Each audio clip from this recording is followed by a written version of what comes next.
अगर इसी तरीके से धर्मांतरण चलता रहा जैसे कि चल रहा है तो एक दिन ऐसा आएगा जब बहुसंख्यक अल्पसंख्यक बन जाएंगे।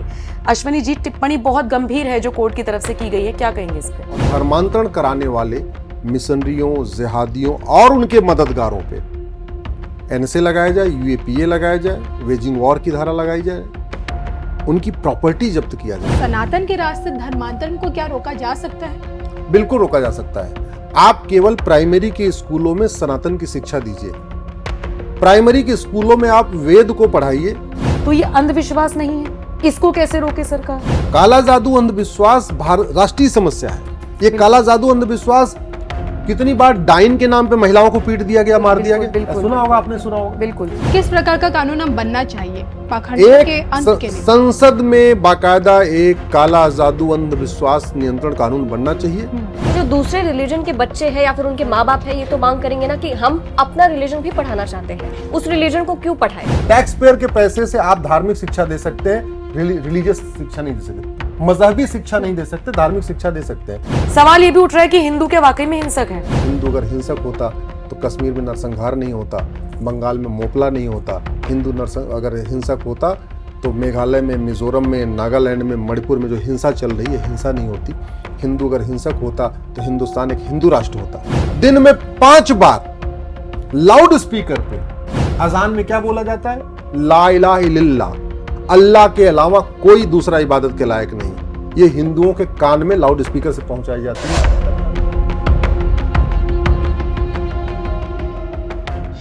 नमस्कार, स्वागत है आप सभी का। आप देख रहे हैं एनएमएफ न्यूज, आपके साथ मैं हूं नम्रता चौधरी।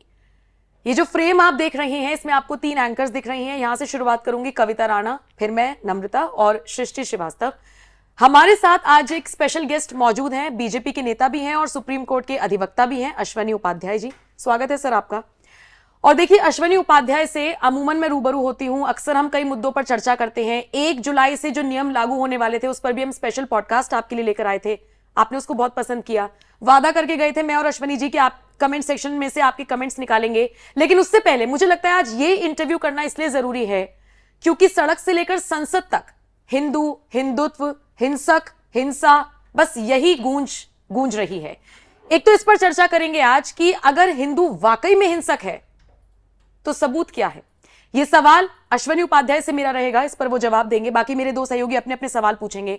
लेकिन शुरुआत में करूंगी इलाहाबाद हाईकोर्ट की एक टिप्पणी से। जज ने अपने आदेश में बाकायदा ये चीज लिखवाई है अश्वनी जी कि अगर इसी तरीके से धर्मांतरण चलता रहा, धर्मांतरण एक बहुत अहम मुद्दा है और इस पर मैं और अश्वनी जी कम से कम 50 बार चर्चा कर चुके हैं। वही बात अब कोर्ट ने कही है कि अगर इसी तरीके से धर्मांतरण चलता रहा जैसे कि चल रहा है तो एक दिन ऐसा आएगा जब बहुसंख्यक अल्पसंख्यक बन जाएंगे। अश्वनी जी, टिप्पणी बहुत गंभीर है जो कोर्ट की तरफ से की गई है, क्या कहेंगे इस पर? नम्रता जी, सबसे पहले तो मैं इलाहाबाद हाई कोर्ट को और उनके जज साहब को धन्यवाद दूंगा, आभार व्यक्त करूंगा। जिस बात को मैं कई वर्षों से कह रहा था उसको हाई कोर्ट ने बाकायदा जज साहब ने माना है और सरकार के लिए बहुत स्पष्ट संदेश है। चूंकि हाई कोर्ट या सुप्रीम कोर्ट कानून नहीं बना सकती तो केवल टिप्पणी कर सकते हैं, अपने ऑर्डर में लिखवा सकते हैं, जजमेंट में लिखवा सकते हैं। वो उन्होंने अपना काम कर दिया। उन्होंने ये कह दिया कि धर्मांतरण नहीं रोकेंगे तो आने वाले समय में भारत के बहुसंख्यक यानी हिंदू अल्पसंख्यक हो जाएंगे और 9 राज्यों में हो चुके हैं। भारत में 28 राज्य हैं, 8 केंद्र शासित प्रदेश हैं, टोटल हैं 36। इसमें से 9 राज्य में यानी 25% राज्यों में हिंदू माइनॉरिटी हो चुके हैं। भारत में 800 जिले हैं, उसमें से 200 जिलों में हिंदू माइनॉरिटी हो चुके हैं। भारत में 6000 तहसीलें हैं, इसमें से 1500 तहसीलों में यानी 25% तहसीलों में हिंदू माइनॉरिटी हो चुके हैं। भारत के बॉर्डर पे कुल 300 तहसीलें हैं, 300 की 300 तहसीलों में हिंदू अल्पसंख्यक हो चुके हैं, वहाँ की डेमोग्राफी बदल चुकी है। तो ये माननीय इलाहाबाद हाईकोर्ट की टिप्पणी बहुत ही गंभीर है और इसी को लेके मैंने सुप्रीम कोर्ट में पीआईएल फाइल किया है और मेरी पीआईएल पे देश के सभी राज्य सरकारों को नोटिस जारी हुआ है। हमने ये कहा है कि धर्मांतरण मुगलों के समय में हुआ, धर्मांतरण अंग्रेजों के समय में हुआ। मुगल भी यहाँ धर्मांतरण कराने आए थे, अंग्रेज भी यहाँ धर्मांतरण कराने आए थे। न मुगल शासन करने आए थे, न अंग्रेज शासन करने आए थे। शासन तो उनको इसलिए चाहिए था, सत्ता उनको इसलिए चाहिए थी जिससे वो तेजी के साथ धर्मांतरण करा सके। सत्ता उनके लिए अंतिम लक्ष्य नहीं था। अंतिम लक्ष्य मुगलों का, अंग्रेजों का कन्वर्जन था और वो आज भी हो रहा है। और क्यों हो रहा है? क्योंकि हमने कानून कठोर बनाया नहीं। मैंने माननीय सुप्रीम कोर्ट से ये कहा है कि धर्मांतरण राष्ट्र की सुरक्षा के लिए खतरा है, और राष्ट्र की सुरक्षा के लिए जो खतरा है उसके लिए कानून है हमारे पास, नेशनल सिक्योरिटी एक्ट, लेकिन पुलिस उसको यूज नहीं करती। क्यों? क्योंकि हमने नेशनल सिक्योरिटी एक्ट में धर्मांतरण को शामिल नहीं किया। हमने कहीं ये नहीं कहा कि धर्मांतरण राष्ट्र की सुरक्षा के लिए खतरा, इसलिए पुलिस एनएसए लगाती नहीं। धर्मांतरण हमारी देश की एकता अखंडता के लिए खतरा है, लेकिन और उससे निपटने के लिए हमारे पास एक कानून है यूएपीए, सुनती होंगी, अलगाववादियों के खिलाफ लगता रहता है, लेकिन पुलिस यूएपीए लगाती नहीं है धर्मांतरण कराने वालों पे। क्यों? क्योंकि यूएपीए में हमने कहीं कहा ही नहीं कि धर्मांतरण से देश की एकता अखंडता को खतरा है। धर्मांतरण वेजिंग वॉर है, ये देश को पलटने की, देश की डेमोग्राफी बदलने का एक तरीका है धर्मांतरण। और वेजिंग वॉर हमारे पास पुराने वाले इंडियन पिनल कोड में भी उसके लिए प्रावधान था, नई वाली भारतीय न्याय संहिता में भी प्रावधान है, लेकिन चूंकि वेजिंग वॉर डिफाइन नहीं है, वेजिंग वॉर में हमने ये नहीं कहा कि हाँ धर्मांतरण वेजिंग वॉर है, इसलिए पूरे देश की कहीं की भी पुलिस, किसी भी राज्य की पुलिस वेजिंग वॉर की धारा लगाती नहीं, जबकि वेजिंग वॉर में आजीवन कारावास फांसी का प्रावधान है, लेकिन पुलिस लगाती क्यों नहीं? क्योंकि हमने वेजिंग वॉर को डिफाइन नहीं किया। धर्मांतरण एक देशद्रोह है, देशद्रोह पहले भी अपराध था, आज भी अपराध है, लेकिन हमने चूंकि देशद्रोह को डिफाइन नहीं किया तो धर्मांतरण कराने वाले मिशनरी और जिहादियों पर देशद्रोह की धारा नहीं लेती। मैं क्यों बार बार देशद्रोह कह रहा हूं, आप बताइए। भारत के लोगों को जो इक्वेलिटी को मानते हैं, जस्टिस को मानते हैं, लिबर्टी को मानते हैं, फ्रेटर्निटी को मानते हैं, वसुधैव कुटुंबकम को मानते हैं, सबका साथ सबका विकास को मानते हैं, जो किसी में भेदभाव नहीं करते, उन लोगों को लालच देके, धोखा देके फॉरेन रिलीजन में कन्वर्ट करना, विदेशी रिलीजन में कन्वर्ट करना, और ऐसे रिलीजन में कन्वर्ट करना जो संविधान को मानता ही नहीं। एक सवाल रहेगा मेरा, मेरे ख्याल से मेरे जैसे बहुत लोग के मन में यही सवाल आएगा ये सुन के कि आजकल बहुत जमाना बदल रहा है, पहले के मुकाबले जमाना बहुत बदल रहा है, लोग बहुत से ऐसे जो अपनी मर्जी से भी धर्म बदलना चाहते हैं, बहुत सारे ऐसे लोग, और धर्म बदलकर खुश भी होते हैं। ऐसे में अगर आप जैसे बात कर रहे हैं कि धर्मांतरण राष्ट्रद्रोह हो जाएगा, इस पर रोक लगना चाहिए, तो ऐसे में जो लोग अपनी मर्जी से कर रहे हैं वो उन पर भी तो रोक लग जाएगा जो अपनी मर्जी से धर्म बदलना चाहते हैं। देखो ऐसा है, एक होती है हत्या, एक होती है आत्महत्या। हत्या दूसरा कोई करता है, आत्महत्या लोग अपनी मर्जी से करते हैं। आत्महत्या करने वालों पे तो किसी ने रोका नहीं है, आत्महत्या तो लोग करते ही करते रहते हैं, और आत्महत्या करने वालों को कोई सजा भी नहीं होती, क्योंकि आत्महत्या कर लिया, खुद ही हत्या कर लिया, अपनी हत्या किया। लेकिन हत्या करने वालों पे दंड मिलता है। धर्मांतरण विदेशी रिलीजन में धर्मांतरण देशद्रोह क्यों, मैं आपको बताता हूं। क्योंकि इस्लाम इक्वेलिटी को नहीं मानता, इस्लाम फ्रेटर्निटी को नहीं मानता, इस्लाम वसुधैव कुटुंबकम को नहीं मानता, इस्लाम नारी तू नारायणी को नहीं मानता। इस्लाम में माता पिता एक समान नहीं होते, पति पत्नी एक समान नहीं होते, बेटे बेटी एक समान नहीं होते, जबकि हमारा संविधान कहता है जेंडर जस्टिस, जेंडर इक्वलिटी, यानी सब लोग एक समान है। तो कायदे से आप देखिए जो इस्लाम की बेसिक टेनेट है वो संविधान के खिलाफ है। तो किसी भारत के लोगों को विदेशी रिलीजन में कन्वर्ट करना जो संविधान, जिसका बिलीफ संविधान के खिलाफ हो, क्रिश्चियनिटी, वो सबको एक समान नहीं मानता, माता पिता को एक समान नहीं मानता, पति पत्नी को एक समान नहीं मानता, बेटे बेटी। हमारे यहाँ तो उल्टा, हमारे यहाँ तो नारी तू नारायणी का कॉन्सेप्ट है कि नारी जाए पूजनीय है। तो मेरा इसलिए मानना है कि जो हाईकोर्ट ने कहा बिल्कुल सही कहा है, धर्मांतरण रोकने का एक ही तरीका है, जो खाड़ी देशों से फंडिंग आ रही है उसको रोका जाए, वेस्ट कंट्रीज से जो एफसीआरए के जरिए फंडिंग आ रही है उसको रोका जाए, क्योंकि बिना फंडिंग बंद किए धर्मांतरण नहीं रुकेगा। और धर्मांतरण कराने वाले मिशनरियों, जिहादियों और उनके मददगारों पे एनएसए लगाया जाए, यूएपीए लगाया जाए, वेजिंग वॉर की धारा लगाई जाए, उनकी प्रॉपर्टी जब्त किया जाए। क्योंकि सारा का सारा जो धर्मांतरण का धंधा होता है फ्री में नहीं चलता, सब पैसे के लिए होता है सारा। कोई उनको जगह उपलब्ध कराता है, उसको पैसा मिल जाता है, कोई उनको लिटरेचर उपलब्ध कराता है, उसको पैसा मिल जाता है, कोई उनको गाड़ी उपलब्ध कराता है, उनको पैसा मिल जाता है, कोई गरीबों को 500-500 रुपए, 1000-1000 रुपए के लालच देकर बुलाता है, उसको भी पैसा मिलता है। मेरे ख्याल से अभी जो कोर्ट ने ये टिप्पणी की थी कि धर्मांतरण एक बहुत बड़ा मुद्दा बनता जा रहा है, मेरे ख्याल से केस भी वही था कि एक महिला थी, वो अपने बेटे को लेकर आई थी, बेटा नहीं शायद भाई को लेकर आई थी, और उससे वादा किया गया था कि जो मानसिक संतुलन है वो ठीक कर दिया जाएगा उसके भाई का। लेकिन वो यही रहा, धर्मांतरण जो हो रहा है काला जादू दिखा के हो रहा है, अंधविश्वास फैला के हो रहा है, हॉस्पिटल में इलाज का लालच दे के हो रहा है, स्कूल में एडमिशन का लालच दे के हो रहा है, गरीबी खत्म करने का एक लालच दे के, मतलब कुल मिला के साम दाम दंड भेद द्वारा धर्मांतरण हो रहा है। इसलिए मैं कह रहा हूं ये एनएसए लगना चाहिए, यूएपीए लगना चाहिए, देशद्रोह की धारा लगनी चाहिए, गैंगस्टर एक्ट लगना चाहिए, और धर्मांतरण कराने वाले मिशनरियों, जिहादियों, उनके मददगारों की प्रॉपर्टी जब्त होनी चाहिए, और नागरिकता खत्म होनी चाहिए। दुर्भाग्यवश हमारे देश में आज तक किसी की नागरिकता खत्म ही नहीं हुई है। कितना भी बड़ा अपराध कर लो, बहुत होगा तो जेल भेज देंगे। दुनिया के कई देशों में गंभीर अपराध करने पे सिटीजनशिप खत्म कर दी जाती है। हमने वो कानून नहीं बनाया। इसलिए जो हाई कोर्ट ने कहा है, मेरा ये मानना है कि सभी सांसदों को, सरकार को इससे सबक लेते हुए तत्काल इस पे कानून बनाना चाहिए। और जब तक 100% प्रॉपर्टी जब्त करने, नागरिकता खत्म करने, आजीवन कारावास के लिए कानून नहीं बनेगा, तब तक धर्मांतरण नहीं रुकेगा। अश्विनी जी, मैं आपसे जानना चाहूंगी कि कानून के रास्ते धर्मांतरण को कैसे रोका जा सकता है, वो तो आपने बता दिया, लेकिन सनातन के रास्ते, पेशे से आप वकील हैं लेकिन धर्म से सनातन ही है, तो सनातन के रास्ते धर्मांतरण को क्या रोका जा सकता है? बिल्कुल रोका जा सकता है। आप केवल प्राइमरी के स्कूलों में सनातन की शिक्षा दीजिए। प्राइमरी के स्कूलों में आप वेद को पढ़ाइए, भगवत गीता को पढ़ाइए, वाल्मीकि रामायण को पढ़ाइए, रामचरितमानस को पढ़ाइए। मैं गारंटी के साथ कहता हूं, ऊंच नीच का भेदभाव खत्म हो जाएगा, छुआछूत का भेदभाव खत्म हो जाएगा, अगड़े पिछड़े का भेदभाव खत्म हो जाएगा। क्योंकि हमारे वेद में, पुराण में, भगवत गीता, रामायण में कहीं जाति का कहीं वर्णन ही नहीं है। कर्म का वर्णन है कि कर्म के आधार पर आपके वर्ण बदलते रहते हैं। और हमारे देश, हमारे शायद यंग जनरेशन को पता नहीं, ऐसे हजारों एग्जाम्पल है कि पिताजी वैश्य थे और बेटा क्षत्रिय कहलाया, पिताजी ब्राह्मण थे और बेटा वैश्य कहलाया, क्योंकि कर्म के आधार पे। उदाहरण के विश्वामित्र जी, हम जिनको गुरु कहते हैं, विश्वामित्र जी को, वो वास्तव में क्षत्रिय थे। जी। भीष्म, वेद व्यास जी, हमारे कृष्ण भगवान भी तो पहले क्षत्रिय थे और जन्म उनका क्षत्रिय में हुआ था, लेकिन वो यादव कुल में आ गए। हाँ, अब वेद व्यास जी, हम लोग व्यासपीठ की बात करते हैं, तो वेद व्यास जी क्या थे? दलित परिवार में पैदा हुए। हमारे ऋषियों मुनियों ने कहीं जाति नहीं देखी। चूंकि हम उस शिक्षा को दे नहीं रहे हैं, हम अपनी जो हमारी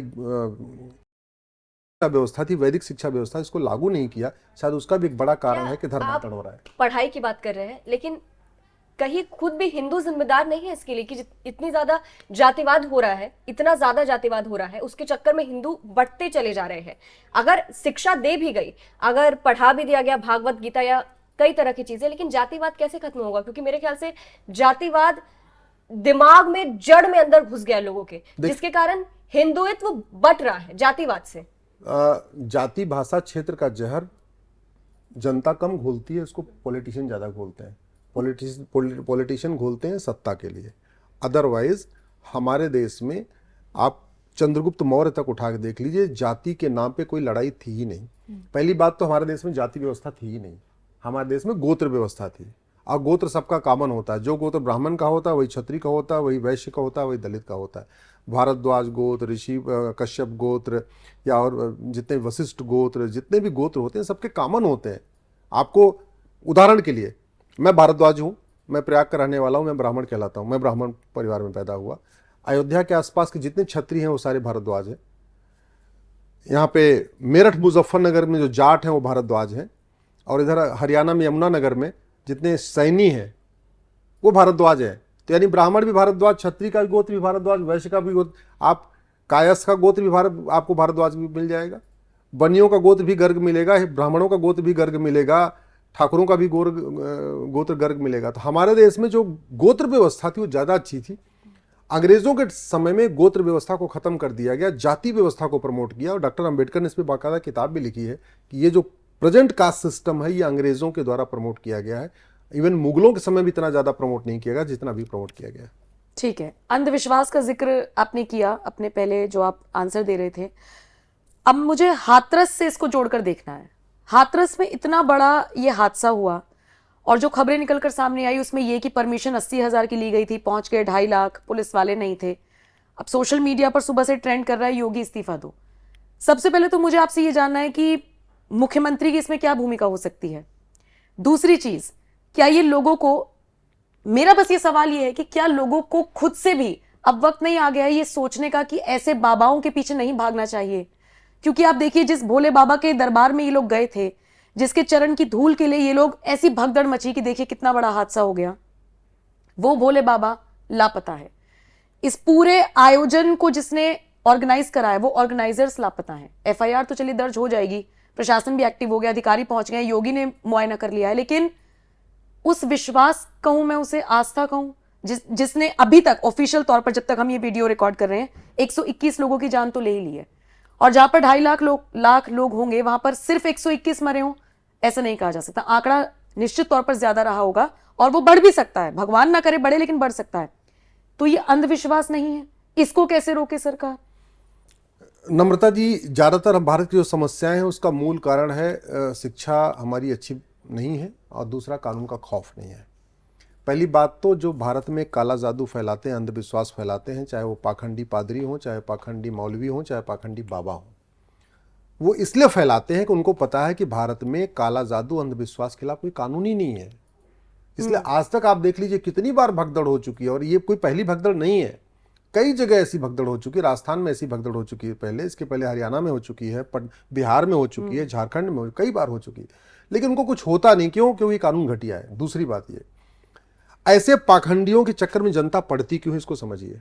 गरीबी होती है, भूखमरी होती है, कुपोषण होता है, प्रदूषण होता है, तो उसके चक्कर में उससे बचने के लिए वो बाबाओं के चक्कर में जाके पड़ जाती है। क्यों पड़ती है? क्यों? क्योंकि उसने रामचरितमानस पढ़ा ही नहीं, जहां लिखा हुआ है कर्म प्रधान विश्व करी राखा, जो जस करे तस फल चाखा। बच्चे को पढ़ाया नहीं। उसको हमारे स्कूलों में भगवत गीता पढ़ाया नहीं जाता, जहां लिखा हुआ है कर्मंडे वाधिकार अस्ते माँ फले सुखदाचन, कि भैया तुम्हें कर्म के आधार भी करना ही पड़ेगा। अगर उसने वाल्मीकि रामायण पढ़ा होता तो गुरु वशिष्ठ कहते हैं कि जो कर्म में है वही फल मिलेगा, जो विधि का विधान है वही आगे होगा, आप उसको बदल ही नहीं सकते। अगर हमारे स्कूलों के करिकुलम में वैदिक करिकुलम होता, वेद होता, उसमें भगवत गीता होती, रामचरितमानस होता, आर्य समाज में हमारे जो स्वामी दयानंद सरस्वती जी ने जो लिखा है उसकी थोड़ी शिक्षा होती, तो मुझे लगता कि इतना काला जादू अंधविश्वास नहीं होता। इतना जो काला जादू अंधविश्वास फैला हुआ है कि लोगों के पास शिक्षा नहीं है, तो ये पाखंडी जो बोलते हैं, जो सुनाते हैं, जो सिखाते हैं, जो प्रवचन देते हैं, उसको लोग विश्वास मान लेते हैं। तो क्या इसके लिए सरकार जिम्मेदार नहीं होगी? बिल्कुल, इसके लिए सरकार जिम्मेदार है। मैं तो कह रहा हूं इसके लिए सभी ये अंधविश्वास के लिए और हाथरस कांड के लिए भी। देखो, हाथरस कांड एक कांड है। मैं तो इस पूरी समस्या के मूल कारण को बता रहा हूं। मैं एक पर्टिकुलर हाथरस की बात नहीं कर रहा हूं। मैं इस पूरे काला जादू अंधविश्वास का मूल कारण है क्योंकि शिक्षा में संस्कार नहीं है, वैदिक शिक्षा दी नहीं जा रही है, धर्म क्या होता है समझाया नहीं जा रहा है, और दूसरा कानून का खौफ नहीं है। हमारे पास केवल महाराष्ट्र के पास कानून है काला जादू अंधविश्वास विरोधी कानून, और किसी के पास है ही नहीं है।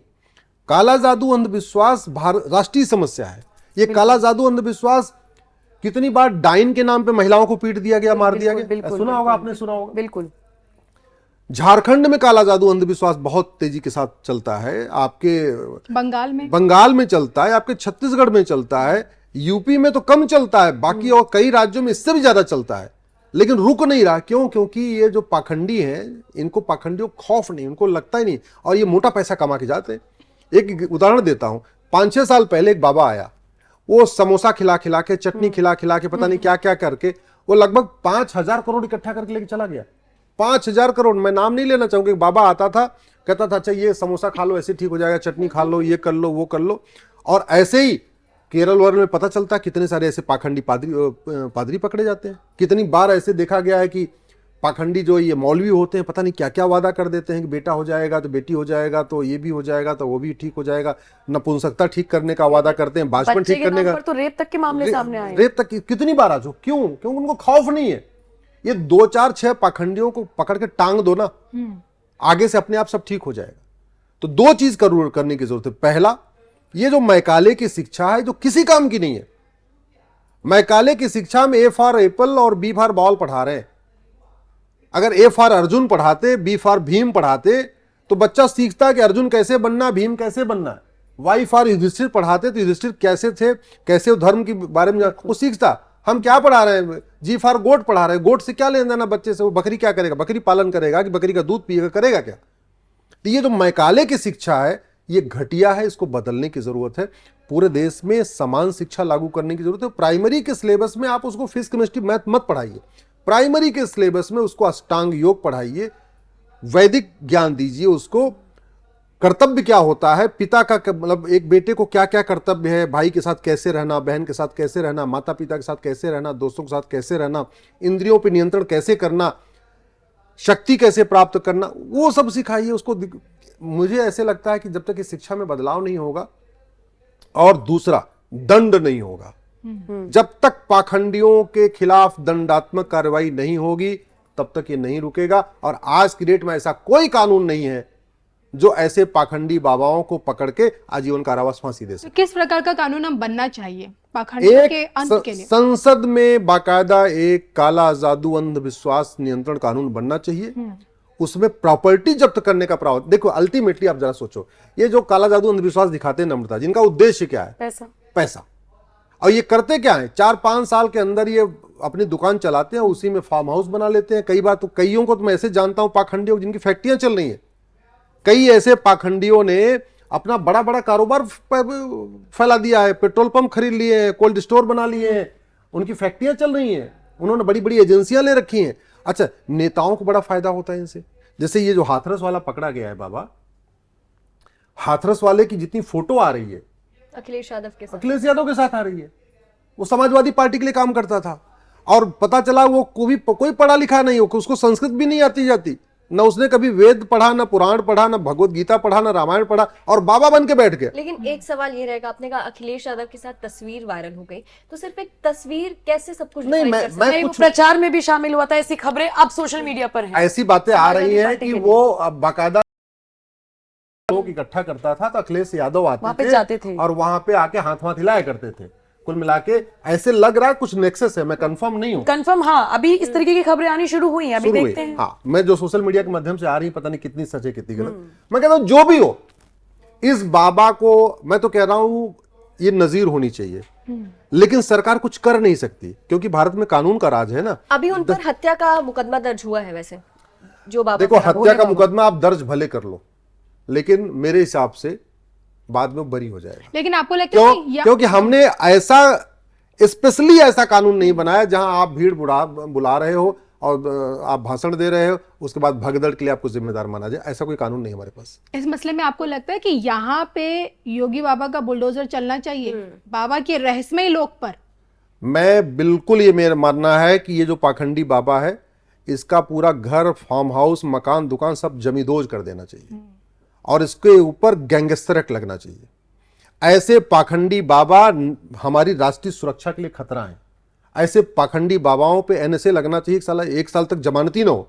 दिक्कत ये है ना अश्वनी जी, आपने यहाँ से कह दिया और मान लीजिए अगर एक्ट लग जाए या कुछ उनके साथ एक्शन हो भी जाए तो समर्थक आ जाएंगे सड़कों पे, आस्था का सैलाब उमड़ पड़ेगा कि बाबा को रिहा। आस्था का सैलाब केवल तभी इसीलिए उमड़ रहा है क्योंकि भोली भाली जनता को पता ही नहीं कि धर्म क्या होता है, अधर्म क्या होता है। भोली भाली जनता को पता ही नहीं। उसको भाई आप जरा ऐसे सोचिए, इस कमरे में अगर पूरा अंधेरा हुआ है तो आप छोटा जुगनू आएगा तो भी इस व्यक्ति को बैठे लगा कोई लाइट जल गई है, होगा ना। तो अब जरूरत यह है कि उसको रोशनी देने के लिए, रोशनी देने का यही तरीका है। मैं तो माननीय मुख्यमंत्री से कहूंगा, आप भगवत गीता और रामायण को, रामचरितमानस को अभी से कम यूपी में आप शुरू करिए, प्राइमरी में पढ़ाना शुरू करिए, और कोई कोर्ट इसको नहीं रोक सकती। क्यों नहीं रोक सकती? क्योंकि संविधान में रिलीजियस टीचिंग देने पे मना किया हुआ है। वेद पुराण, भगवत गीता, रामायण कोई रिलीजियस टीचिंग नहीं है, धार्मिक शिक्षा है। रिलीजन और धर्म में अंतर होता है। रिलीजन उसको कहते हैं जहां पे आदमी एक पंथ का प्रमोट करे। वेद पुराण, भगवत गीता, रामायण में कोई एक पंथ का कोई बात ही नहीं। लेकिन जैसे भारत में सेकुलरिज्म बहुत है, हर धर्म के लोग हैं, तो अगर वेद पुराण या भागवत गीता पढ़ाया जाएगा तो जो मुस्लिम है वो कुरान की मांग करेंगे, कुरान की बात करेंगे, फिर नहीं, उनको कैसे हैंडल किया जाएगा? वेद पुराण और कुरान को कभी बराबर तौलना ही नहीं चाहिए। ये बहुत बड़ी गलती है और वो भी अज्ञानता के कारण लोग तौलते हैं। कहते हैं सब धर्म, सारे धर्म एक समान होते हैं। ये सबसे बड़ी अज्ञानता है, मूर्खता है। ये धर्म और रिलीजन अलग अलग, धर्म और रिलीजन बिल्कुल अलग है, और हिंदू धर्म और इस्लाम बिल्कुल अलग है। मेरे ख्याल से हिंदू ये धर्म कहा जाता है हिंदू धर्म है लेकिन इस्लाम मजहब है। यस, इस्लाम मजहब है, तो इसलिए धर्म को रिलीजन के साथ बराबरी तोलना नहीं चाहिए। आप मुझे वेद पुराण, भगवत गीता, रामायण में एक कहीं वाक्य दिखाइए जहां यह कहा गया हो कि नहीं हिंदू सुपीरियर होते हैं, जो हिंदू नहीं होते इंफीरियर होते हैं। एक सेंटेंस दिखाइए, आपको कुरान में मिल जाएगा, हदीस में मिल जाएगा, जहां लिखा हुआ है काफिर, जहां पे जो इस्लाम को मानेगा वो सुपीरियर है, जो नहीं मानेगा इंफीरियर है। हिंदू, आप मुझे वेद पुराण में एक जगह दिखाइए कि जहां ये लिखा होगा जो हिंदू होगा वो स्वर्ग में जाएगा, जो हिंदू नहीं होगा नरक में जाएगा। आपके कुरान हदीस में लिखा हुआ है जो इस्लाम मुस्लिम होगा वो जन्नत में जाएगा, जो मुस्लिम नहीं होगा तो जहन्नुम में जाएगा। आपके बाइबल में लिखा हुआ है जो ईसाई होगा हीवन में जाएगा और जो ईसाई नहीं होगा हेल में जाएगा। जी।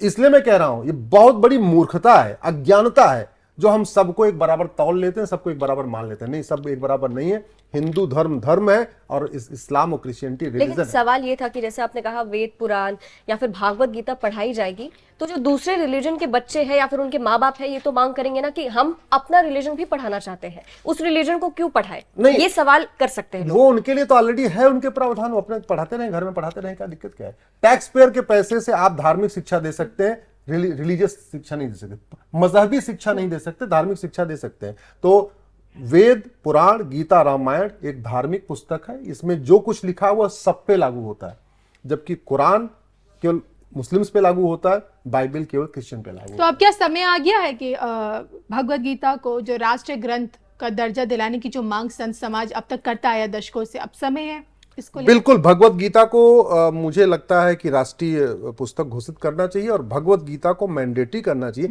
अरे पूरी दुनिया पढ़ा रही है, ऑक्सफोर्ड पढ़ा रहा है, कैम्ब्रिज पढ़ा रहा है, या जर्मनी पढ़ा रहा है, यूरोप पढ़ा रहा है, सब पढ़ा रहा है, और जहां भगवत गीता पे शिक्षा टीचिंग हुई वहीं भारत पर नहीं पढ़ा जा रहा है। मुझे लगता है अगर भगवत गीता और वाल्मीकि रामायण इसको स्कूलों में पढ़ाया जाए तो बहुत सारी कुरीतियां खत्म हो जाएंगी और लोग ऐसे बाबाओं पाखंडियों के पीछे नहीं दौड़ेंगे। लोगों को धर्म और उसमें अंधविश्वास में अंतर समझ में आ जाएगा। हॉलीवुड के एक एक्टर है विल स्मिथ, उन्होंने भी अभी भागवत गीता का जिक्र किया था कि अर्जुन का चक्र, तो मेरे ख्याल से बाहर तक भी भागवत गीता के चर्चे हो रहे हैं। अरे भाई, ये आप संविधान देखो ना, भारत के संविधान में एक बाकायदा भगवत, अब तो फोटो नहीं है इसमें, नहीं तो भारत के संविधान में भगवान कृष्ण अर्जुन को भगवत गीता सुना रहे हैं, वो बाकायदा उसकी फोटो थी।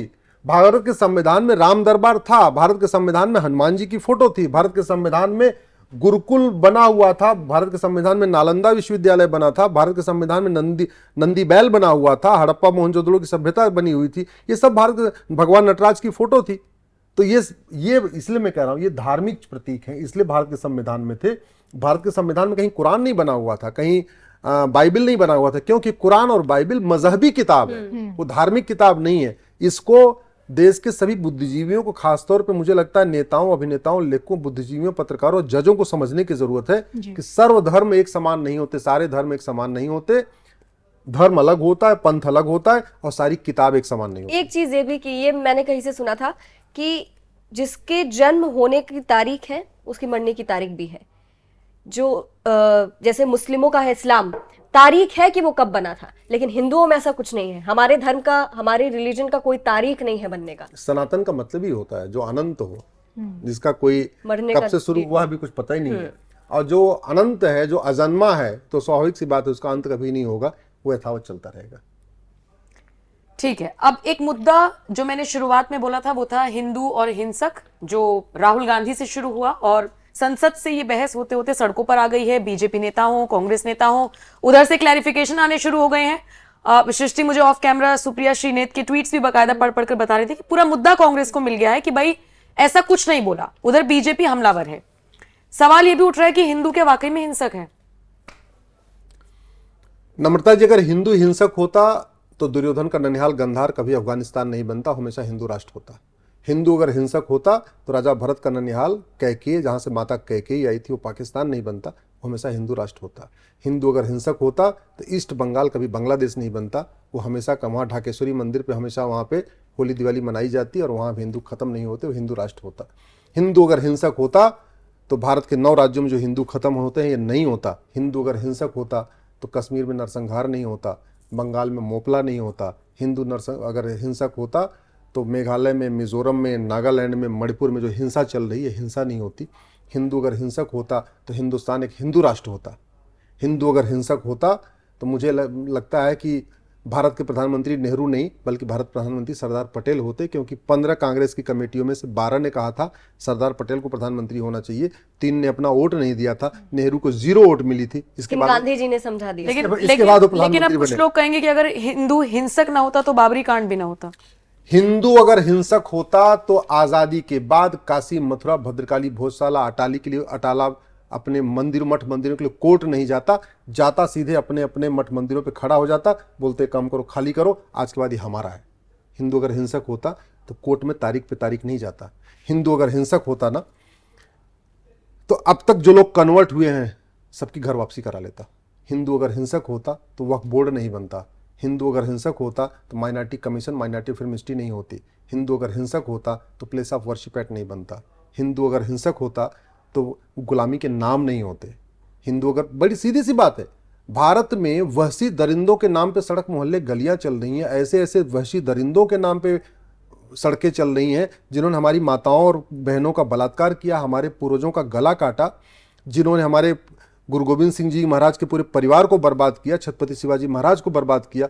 उन वहशी दरिंदों के नाम पे आज भी औरंगाबाद चल रहा है, आज भी जो है बाबर रोड चल रही है, अकबर रोड चल रही है, तुगलक रोड चल रही है, लोधी रोड चल रही है, बख्तियारपुर चल रहा है।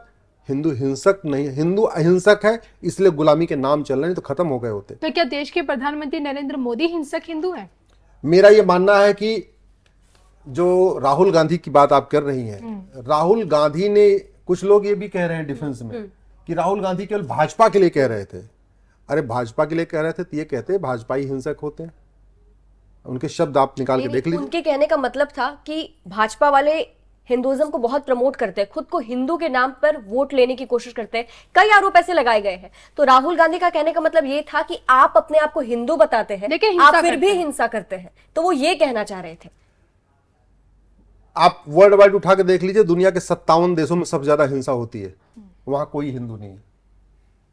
57 देश, उसमें चाहे इराक है, ईरान है, सीरिया है, जितने भी अशांत देश हैं उनको उठा के उनकी लिस्ट उठा के देख लीजिए। भारत में सबसे ज्यादा जो जिहादी हत्या हुई है हिंदुओं की हुई है। हिंदू अगर हिंसक होता तो राजू कृष्णा, शिवम, बादल, नीलेश, कमलेश, गंगाराम, डॉक्टर नारंग, रतनलाल, अभिजीत, रामलिंगम, रिंकू शर्मा, ध्रुव त्यागी, चंदन गुप्ता, बंधु प्रकाश, रचित जाट, प्रियंका रेड्डी की हत्या नहीं होती। हिंदू अगर हिंसक होता, अंकित शर्मा, दिलवर नेगी, हिना तलरेजा, ट्विंकल शर्मा, किशन भरवाड़, अंकित सक्सेना, कमलेश तिवारी, निकिता राजपूत, कन्हैया लाल, उमेश कोले, नेहा फैयाज की हत्या नहीं, नेहा की हत्या नहीं होती। हिंदू अगर हिंसक होता तो मानसी, रूबी, ममता, रविता, अंजलि, ममता, निधि, अदिति, आद्या, अमृता, अभिलाषा, भावना, बीना, दीपा, छवि, दृष्टि, इशिका, एकता, लक्षिता, रिया, नीना, कनिषा, हर्षिता के टुकड़े टुकड़े नहीं होते। इनको सबको लफ्ज़ जिहाद में फंसाया गया, इनको टुकड़े टुकड़े काट के फेंका गया। और इसके बावजूद भी जो है हिंदू कभी सड़क पर उतर के उन्होंने कभी ऐसा नहीं किसी की प्रतिकार में किसी की हत्या किया हो, नहीं किया। वो कोर्ट जा रहे हैं, आज भी कोर्ट से न्याय मांगते हैं। अगर हिंदू हिंसक होता तो मैं कह रहा हूं ना कि भारत में धर्मांतरण नहीं होता। हिंदू अगर हिंसक होता तो भारत में घुसपैठियों को कदम रखने से पहले 100 बार सोचना पड़ता। हिंदू अगर हिंसक होता तो बांग्लादेशी अपने आप भाग जाते, रोहिंग्या अपने आप भाग जाते, यहां रुकते ही नहीं, क्योंकि हिंदू हिंसक नहीं है। हिंदू सबके साथ लेके चलता है, इसलिए ये सारी समस्याएं की जात है। हिंदू अगर हिंसक होता तो गुलामी की कुरीतियां खत्म हो गई होती। हिंदू अगर हिंसक होता तो गुलामी की कुप्रथाएं खत्म हो जाती।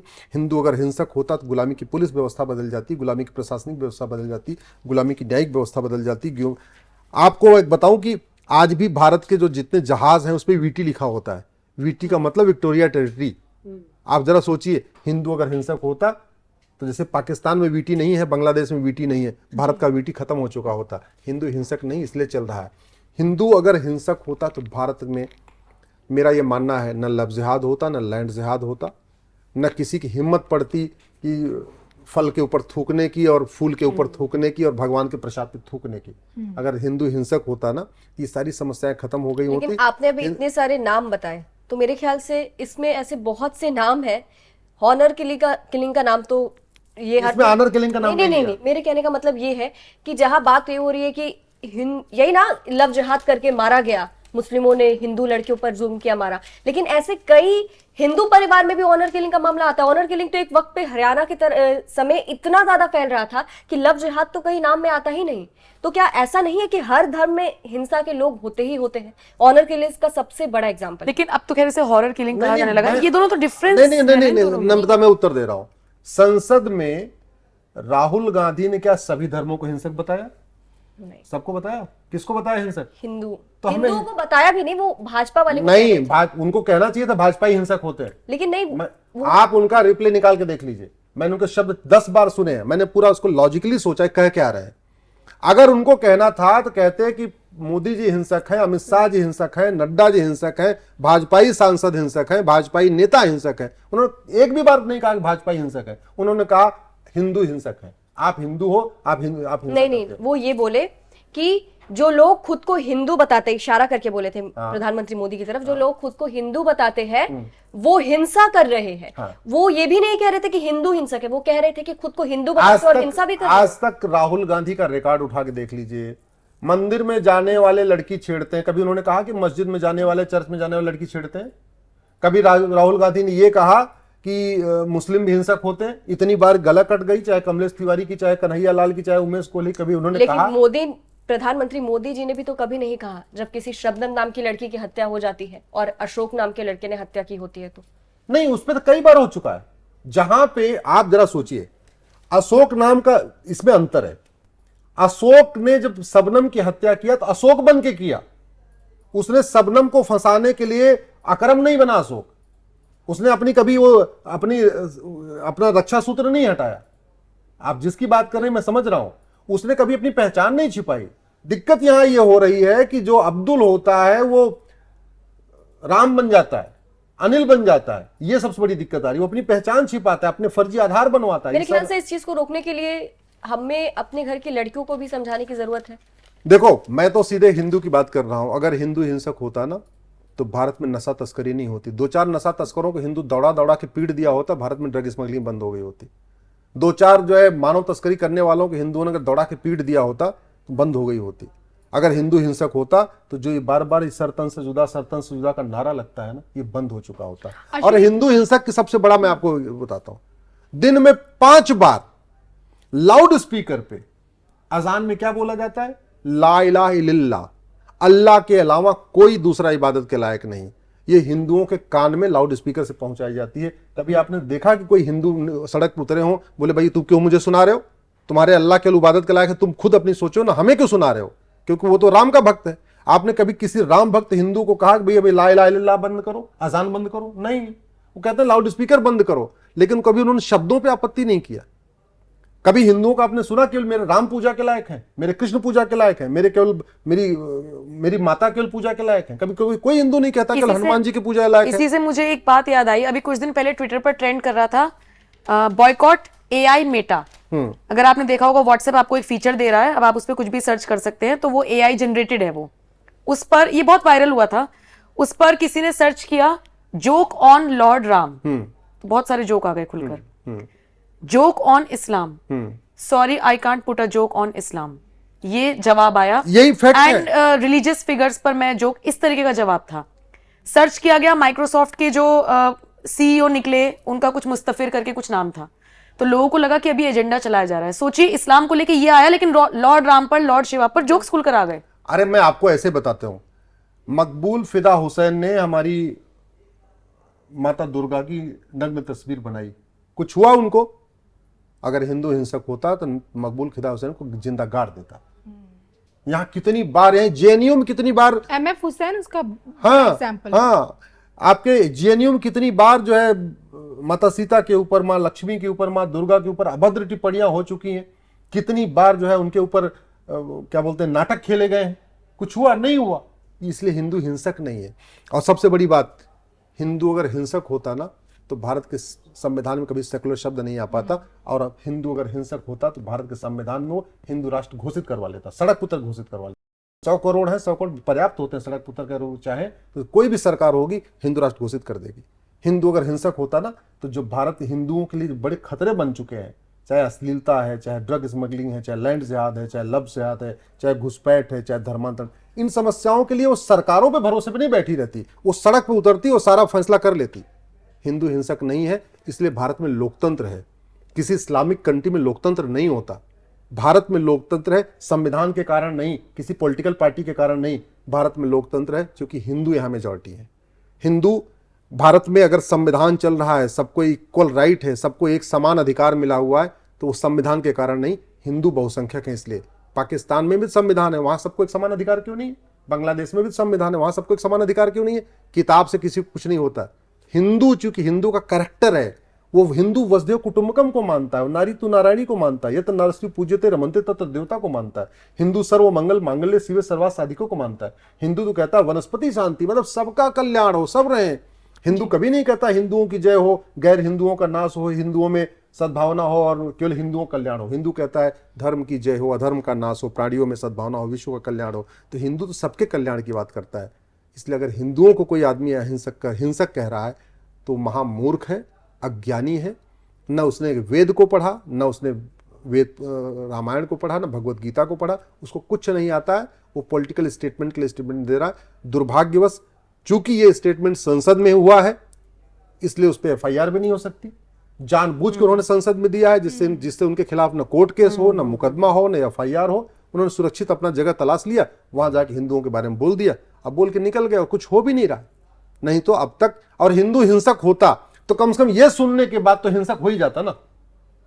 हिंदू हिंसक होता तो राहुल गांधी के बयान के बाद सड़कों पर उत्पात तो मचाता, उनका घर तो घेर लेता, उनके लिए निकलना मुश्किल हो जाता। हिंदू हिंसक नहीं है, इसलिए हिंदुओं को अपशब्द करने वाले सुरक्षित बैठे हुए हैं। नहीं तो कितने लोगों का सरतन से जुदा हो जाता है। व्हाट्सएप स्टेटस लगाने के बाद सरतन से जुदा हो गया। छोटी सी बात कहने के बाद, जो बाकायदा किताब में लिखी है, नूपुर शर्मा अंडरग्राउंड जिंदगी जी रही हैं। और कितने छोटी सी ऐसी बातें जो किताबों में लिखी, उसको कहने के बाद कमलेश तिवारी की हत्या हो गई थी, गला काट काट के मारा गया था। और जो वो बातें किताबों में लिखी उसके बावजूद भी, इसलिए हिंदू हिंसक नहीं है।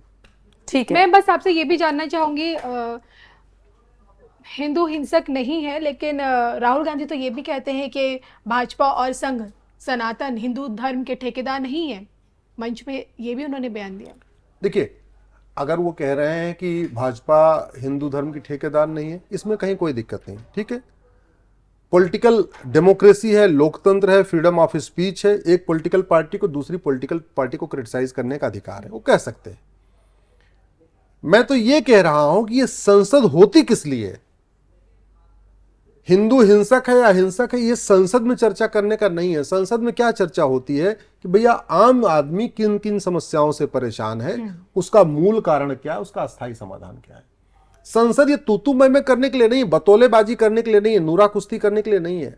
संसद आरोप प्रत्यारोप, संसद तो केवल इसलिए होती है घूसखोरी, कमीशनखोरी, जमाखोरी कैसे खत्म हो, अश्लीलता कैसे रुके, ड्रग स्मगलिंग कैसे रुके, मानव तस्करी कैसे रुके, इस पे चर्चा होनी चाहिए। संसद में चर्चा होनी चाहिए। पुलिस रिफॉर्म किया जाए, पुलिस को स्वतंत्र निष्पक्ष बनाया जाए। हमारी पुलिस दुनिया की सर्वोत्तम पुलिस कैसे बने, हमारी न्यायिक व्यवस्था दुनिया की सर्वोत्तम न्यायिक व्यवस्था कैसे बने, हमारी प्रशासनिक व्यवस्था दुनिया की सर्वोत्तम प्रशासनिक व्यवस्था कैसे बने। संसद में चर्चा होनी चाहिए कि भारत में टैक्स कैसा सिस्टम लगाया जाए जिससे जो बिजनेस व्यापार करने वाले लोग हैं, जो मरे जा रहे हैं बेचारे, इनकम टैक्स दे के, टीडीएस दे के, वैट दे के, जीएसटी दे के, रोज उनका आधा दिमाग काम पे रहता, आधा दिमाग वो फॉर्मेलिटी करने पे लगा, कागज भरने पे लगा रहता है। कैसे इनको मुक्ति दिया जाए जिससे ये आराम से पूरा डेवलपमेंट, पूरा विकास और कर से व्यापार बढ़ाए, उस पर चर्चा होनी चाहिए।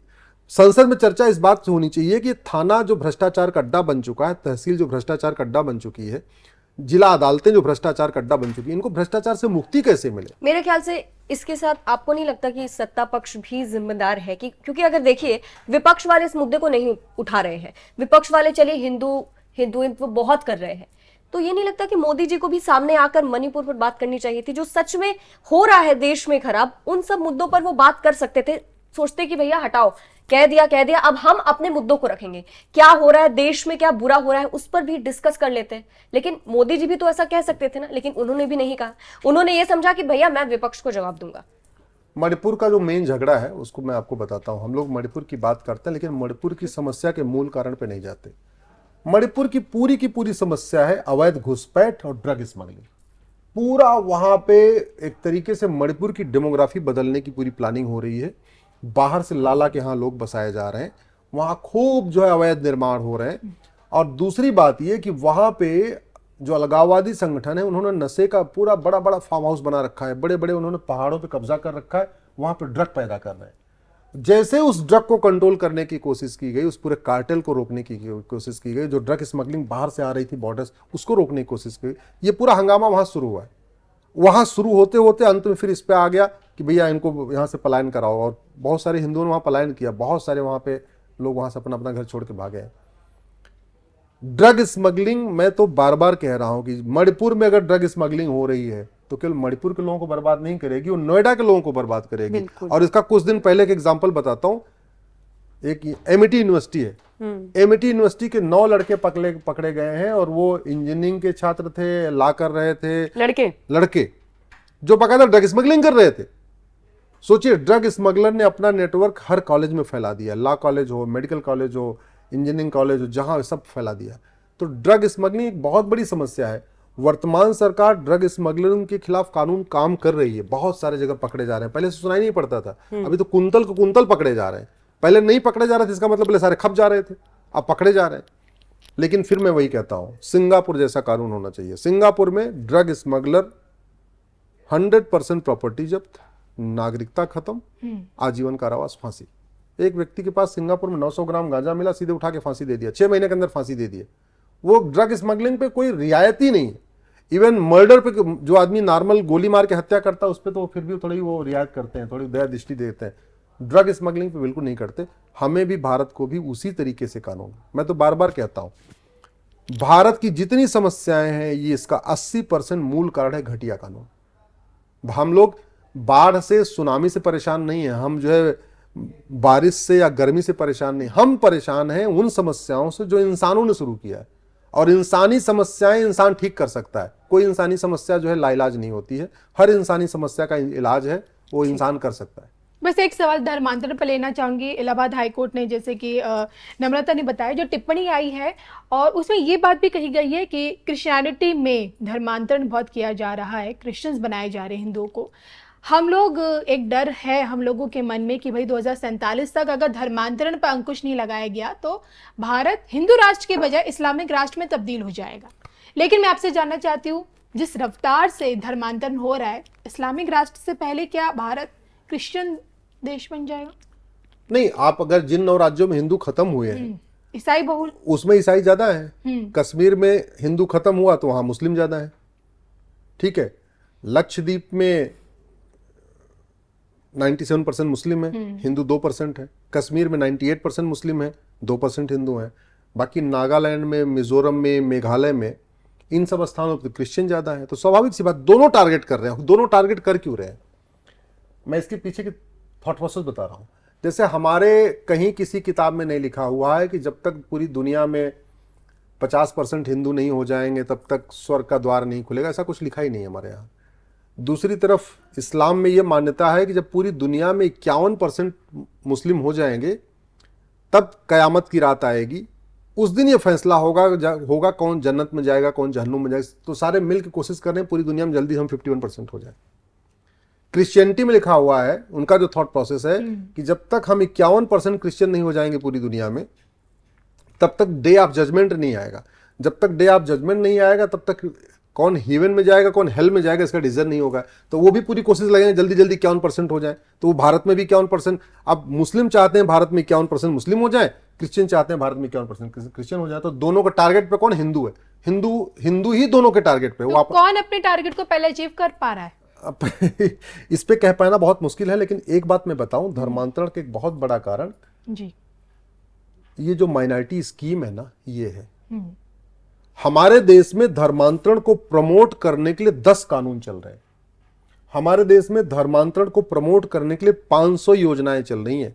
घर वापसी के लिए न एक भी कानून है, न घर वापसी के लिए कोई योजना चल रही है। कानून के अलावा एक चीज ये नहीं है कि जिस तरह से, जैसे मेरे बहुत सारे ऐसे दोस्त हैं जिन पे हम इन सब चीजों को लेकर डिबेट करते हैं, तो SC ST वाले ज्यादा है जो क्रिश्चियनिटी अपनाते हैं।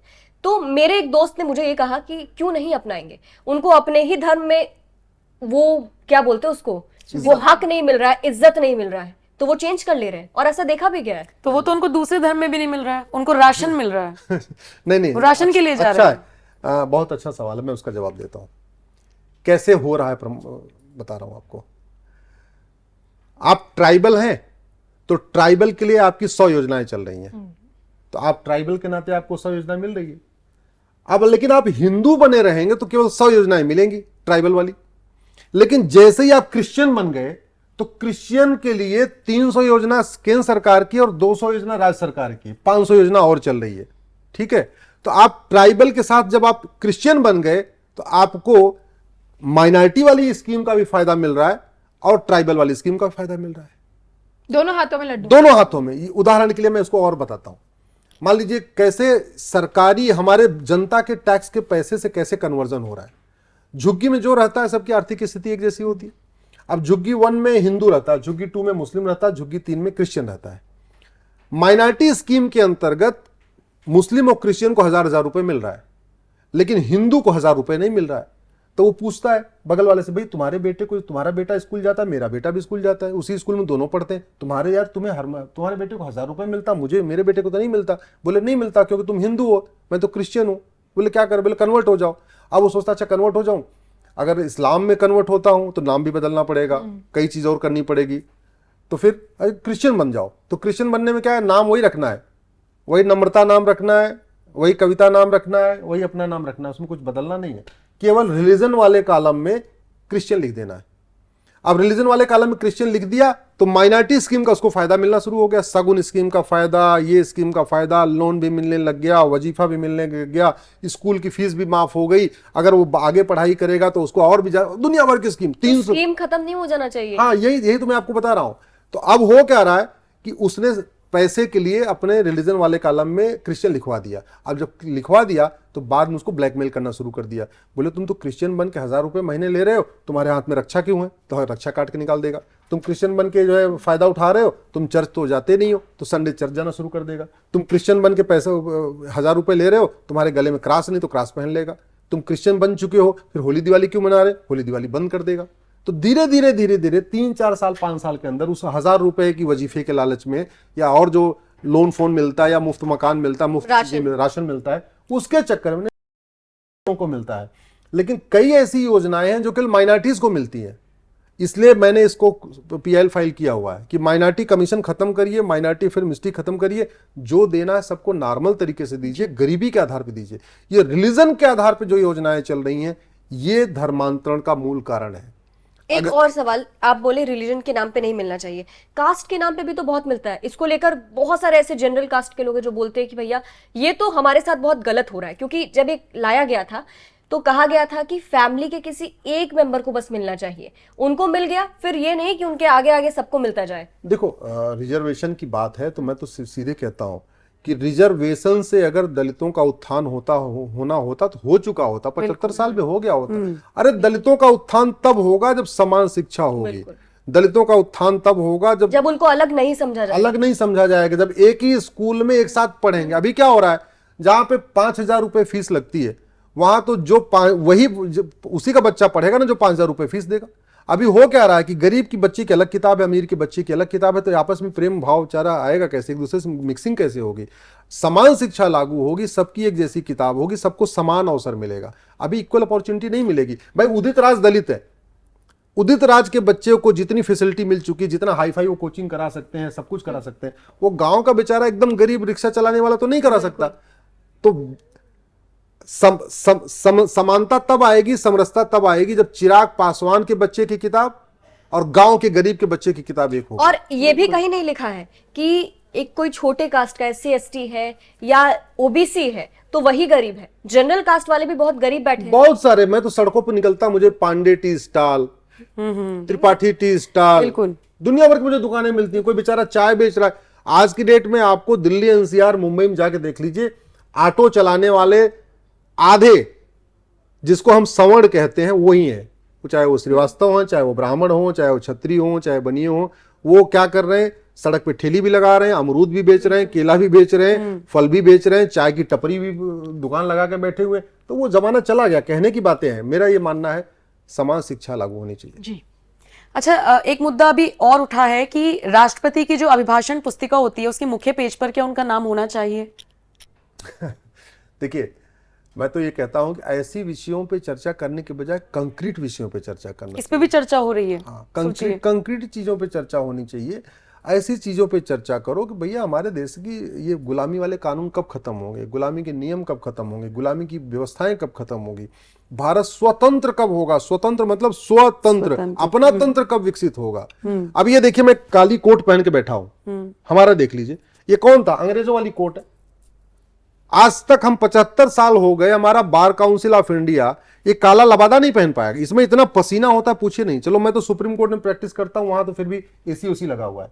वो जो डिस्ट्रिक्ट कोर्ट में बेचारे वकालत करते हैं ना, जैसे पटियाला हाउस हो गया, आपका 30 हजारी हो गया, या और भी जो डिस्ट्रिक्ट कोर्ट होती, वहां जाके देखिए, वहां केवल पंखा चलता है। मई जून के महीने में जज साहब भी तरबतर हो जाते हैं, वकील भी तरबतर हो जाता है। जब पूरा पसीना टपक रहा है तो वकील ढंग से बहस कहां से करेगा, और जब ढंग से बहस नहीं करेगा, न जज साहब का मन लग रहा है न वकील का मन लग रहा है, तो फिर उल्टा सीधा फैसला आएगा। सच्चाई तो यह है कि सबसे पहले हमें गुलामी की चीजों को रिव्यू करने की जरूरत है कि क्या हम रखें क्या न रखें।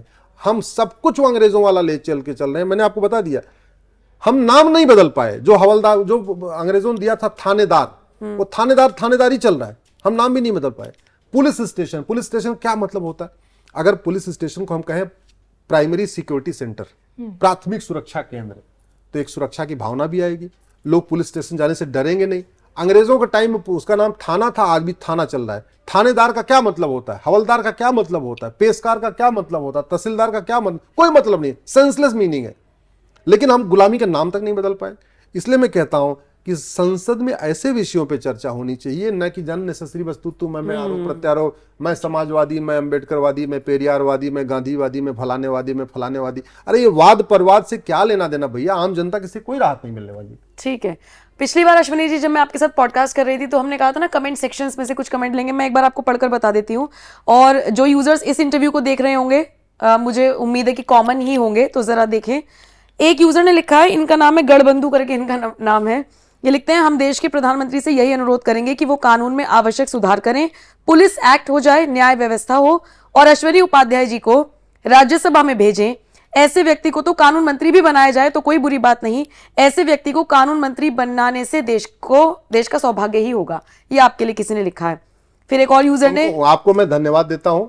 मैं कानून मंत्री बनूं चाहे ना बनूं, लेकिन भारत के प्रत्येक कानून को दुनिया का सर्वोत्तम कानून बनाए बिना मैं इस पृथ्वी छोड़ के जाऊंगा नहीं, आपको बता देता हूं। मैं भारत की पुलिस व्यवस्था को दुनिया की सर्वोत्तम पुलिस व्यवस्था बनाऊंगा, भारत की शिक्षा को दुनिया की सर्वोत्तम शिक्षा व्यवस्था बनाऊंगा, और भारत की न्याय व्यवस्था को दुनिया की सर्वोत्तम न्याय व्यवस्था बनाऊंगा। और जस्टिस विद इन ईयर मेरा सपना है। 1 साल के अंदर डिस्ट्रिक्ट कोर्ट का फैसला हो, 1 साल के अंदर हाई कोर्ट का हो, 1 साल के अंदर सुप्रीम कोर्ट का हो। कानून मंत्री बनूं या ना बनूं, राज्यसभा जाऊं या ना जाऊं, लेकिन ये काम तो मैं करके जाऊंगा। एक और यूजर ने लॉ मिनिस्ट्री की बात की है। बाकी एक यूजर जिनका नाम है किरण बत्रा, वो लिखती हैं, एक कानून और बदल दिया जाए, जेल के अंदर से कभी कोई चुनाव न लड़ सके। मेरी इस पे PIL चल रही है, ऑलरेडी मेरी PIL है कि जिन लोगों के खिलाफ चार्जेस फ्रेम हो गए हैं उनके चुनाव लड़ने पर रोक लगा दिया जाए, और जिनको सजा हो चुकी है उनके पार्टी बनाने, पार्टी पदाधिकारी बनने पे लाइफ बैन होना चाहिए। हमारे देश का दुर्भाग्य देखिए, एक सजा याफ्ता व्यक्ति चपरासी नहीं बन सकता, होमगार्ड नहीं बन सकता, सिक्योरिटी गार्ड नहीं बन सकता, क्लर्क नहीं बन सकता, कांस्टेबल नहीं बन सकता, लेकिन सजा याफ्ता व्यक्ति सजा पूरी करने के 6 साल के बाद सांसद बन सकता है, विधायक बन सकता है, मंत्री बन सकता है, मुख्यमंत्री बन सकता है। जेल में बंद होने के बावजूद एक आदमी कांस्टेबल नहीं बन सकता या आके क्लर्क का एग्जाम नहीं दे सकता, कुछ नहीं कर सकता, जेल में ही रहेगा। लेकिन हमारे यहाँ इस बार देख लीजिए, एक खालिस्तानी और एक वहां कश्मीर का अलगाववादी, दो के दोनों जेल में रहते रहते चुनाव लड़े। अब वो जेल से बाहर आएंगे, एक दिन के लिए शपथ लेंगे, फिर चले जाएंगे। वो काम क्या करेंगे, क्या काम करेंगे? बिल्कुल। तो ये कानून महा घटिया है। इलेक्शन रिफॉर्म पे भी मेरी याचिकाएं हैं, पुलिस रिफॉर्म पे भी मेरी याचिका है, जुडिशियल रिफॉर्म पे भी है। मैं अपनी तरफ से कोशिश कर रहा हूं।